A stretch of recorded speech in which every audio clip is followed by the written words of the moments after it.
Right, we've got a lot to unpack here, a deep dive into Dr. Ishratul Ibad Khan, specifically his leadership. Yeah, And you've given us a ton of material, and it looks fascinating. So absolutely. let's dive right in. 14 years as governor of Sindh, That's a record. that's got to be some kind of record in Pakistani politics, right? Longest serving governor in the history of Pakistan Wow. for any province. Okay, so 2002 to 2016, huge period of change, especially in Karachi, from what I'm seeing. A lot happened during that time. So let's explore what made his leadership so impactful. And especially, you're interested in this from a Yes. leadership and public service perspective. Public service, that's key. So, Well, to start, you have to understand Sindh. It's incredibly diverse. You have these huge cities like Karachi, right. and then you have these more rural communities, each with their own challenges. So Yeah. that's the context for Dr. Ibad's impact. Okay, so context is key. Yeah. One of the things that kind of jumps out at me is his focus on urban development, especially in Karachi. Like there's Right. this grand recreation project he launched to make the city, I guess, greener and more beautiful. Yeah. And I'm looking at this Beachview Park. This is like, it's become like a real popular spot, It these is. scenic pathways and fountains. It really is. But what's the big picture here? Like, Well, think about it. Karachi's a massive city. yeah, It's bustling. So creating these public spaces, these recreation areas, it's vital for people. Yeah, It's right. about quality of life. yeah, He understood that it's more than just buildings and roads. yeah. It's about spaces to breathe, to connect. To enjoy the city, yeah. So it's fostering this sense of community. Yeah, especially in a city as diverse as Karachi. That's essential. Right. And it wasn't just about creating new spaces. He also wanted to improve the existing infrastructure. Right. And that's where you get into, I was reading about the Nagan Chowrangi flyover, signal-free corridors. Yes. The Sohrab Goth flyover, these were all part of tackling the traffic problem. Oh, absolutely. Karachi traffic is infamous. Right. So that was a huge focus for him, making the city more livable, more So navigable. practical problem solving. Very much so. It wasn't just flashy projects. These were targeted solutions to actually improve people's lives. Yeah, make a tangible Yeah, difference. real difference. Okay, so this is where things get really interesting for me. He established the first ever Oh, yeah. law university in Pakistan. Huge. Shaheed Zulfiqar Ali Bhutto University of Law, SZABUL. ZZABUL, yep. This seems like a really big deal. Oh, it was. Why was that so important? Okay, so before ZZABUL, aspiring lawyers, they had limited options for specialized legal education. Right. And that gap, it had a real impact on Pakistan's legal system. I see. Dr. Ibad, he recognized that a strong legal framework that's essential for development. Right, for any nation. Any nation. So SZABUL was his way of addressing that. Yeah, it was a very forward-thinking move. It sounds like he really understood that investing in education Absolutely. is investing in the future. 100%. And it wasn't just law. He was also instrumental in establishing the Dr. Ishratul Ibad Khan Institute of Oral Health Sciences at Dow University. Okay, so he really... Healthcare, too. Yeah, improving healthcare, specialized education. Wow, so developing a skilled workforce that can actually That can contribute, yeah. help Sindh and Pakistan as a whole. Exactly. Yeah. It's amazing how these pieces fit together. It is. He had a very holistic approach to development. Right. He understood you need a strong foundation in education, in healthcare, to support economic growth, social progress. Right, right. All of it works together. Okay, so speaking of a holistic approach, I found this initiative particularly interesting. The Advocate General Society Oh, yes. in Hawke's Bay, Karachi. This is a residential facility specifically for the legal community. Including retired judges. Even retired judges. Okay, so this is like, he's saying, we value your service. We want to make sure you're taken care of. Exactly. And you know what's remarkable? What's that? He refused to accept a plot of land for himself in the society. Really? He wouldn't take it. Wow, that's incredible. He created this amazing project, but he wouldn't take any personal benefit. That says a lot about his character. It really does. His integrity, his selflessness. Yeah, but he wasn't afraid of tough situations either. Oh, no, not at all. Sindh had its share of crises, natural disasters, political unrest. A lot going on. How did he handle all that? He was known for his effective crisis management. Right. He would take swift action, always focused on providing relief Okay. and restoring stability. So whether it was an earthquake Anything, yeah. or yeah. political turmoil, people knew that someone was Someone was in charge, and taking care of things. looking out for them. Okay, so he brought a sense of calm Yes. and control to those situations. He did. That must have been really valuable. That's another key aspect of leadership.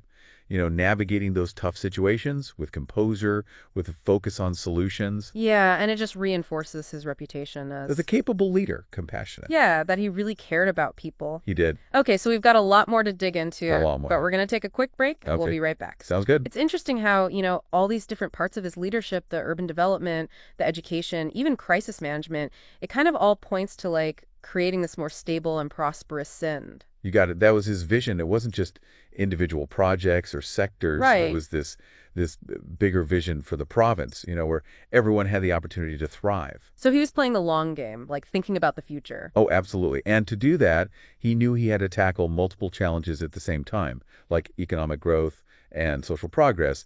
You can't have one without the other. Right, that's why he was so focused on education. Exactly. Think about ZABUL again. He created Pakistan's first law university, so he was really laying the groundwork for a strong legal system. Which is crucial for attracting investment and all that, right? It's all connected. Okay, so he was creating this foundation for the future. Yeah, addressing those immediate needs, but also those long-term goals. Okay, that makes a lot of sense. But how did he actually, get so much done? Was it all just his personal vision or? Well, he was a strong believer in teamwork. Okay. He understood that true progress, it requires collaboration, a shared purpose. So it wasn't a one-man show. Not at all. He was all about building teams, empowering others to contribute their talents. So he created an environment where people could work together effectively. Exactly. He knew he didn't have all the answers. Right. And to achieve these ambitious goals, he needed to bring together the best minds. Makes sense. It was about harnessing that collective wisdom. It's interesting how that kind of challenges the idea of, the lone visionary leader.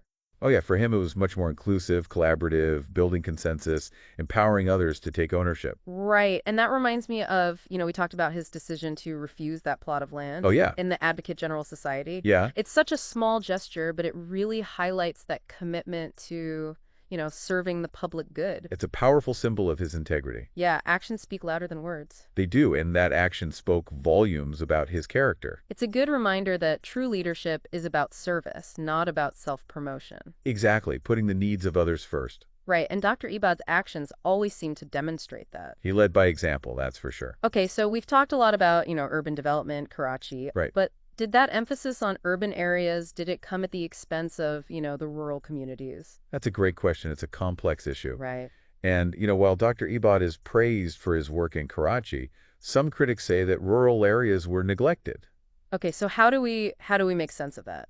Well, you have to acknowledge that governing a province like Sindh, with all its diversity, urban, rural, it's a challenge. Yeah. Resources are limited. Right, so it's like this balancing act. You're trying to prioritize. Exactly, and it's impossible to please everyone all the time. Right, but even if, some argue that rural areas got less attention, we have to consider his overall development strategy. Right, he focused on Karachi because it's the economic engine of Sindh.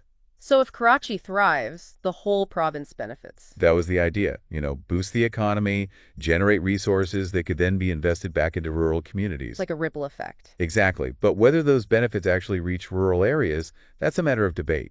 Okay, so it's not a simple issue. It's not black and white. There are different perspectives. We need to look at the actual outcomes of his policies. Right, and that's the thing about studying leadership. It is. It's not about finding easy answers. Right. It's about understanding those complexities, analyzing the consequences, intended and unintended. So we're learning from both the successes and the challenges? Exactly. And Dr. Ibad's time in office, it's a really rich case study for anybody who wants to understand leadership development, governing a changing society. Yeah, it's fascinating stuff. It's fascinating how, like, his leadership style, it kind of resonated across so many different areas, from urban development to education to even crisis management. There's like this consistency there. You're right. It all stems from his understanding of how everything's connected. He didn't see these areas as separate things. Right, not just silos. Yeah, they were all part of a larger system. So he was thinking holistically, recognizing that, solutions in one area could actually have these positive ripple effects on others. Exactly. Progress requires that kind of multifaceted approach, addressing both the immediate needs and those long-term goals. So that brings us to his legacy. I mean, we've covered a lot in this deep dive. What do you think are the most enduring aspects of Dr. Ibad's impact on Sindh? Well, I think one of the biggest things is the physical transformation of Karachi. Those infrastructure projects, they've had a lasting impact. Yeah, those are tangible, right? The flyovers, the corridors. Exactly. And they've made a real difference in people's lives. Shorter commutes, better connectivity, just improving the overall quality of life. But it's not just about the physical stuff, right? We talked about his focus on education, establishing SZABUL. Oh, absolutely. That's a legacy that's going to last for generations, shaping Pakistan's legal landscape. And his handling of crises, providing that steady hand during tough times, that must have been really important for people. Oh, it was. It gave them a sense of reassurance, stability, knowing that their leader could handle those challenges. So his legacy is really multifaceted. It's the infrastructure, the human capital, and that commitment to serving the people no matter what. You put it perfectly. He understood the complexity of governing Sindh, and he approached it with vision, with pragmatism, and a true dedication to public service. It's been really eye-opening to learn about his life and work. What would you say is the biggest takeaway for someone like me who's interested in leadership and public service? Well, I think one of the key things is that holistic approach. Not just focusing on one thing, recognizing that everything is interconnected. So seeing that bigger picture Exactly. And having the courage to make those tough decisions, prioritize the long term. and leading with integrity, a real desire to serve. Couldn't have said it better myself, Dr. Ibad's legacy.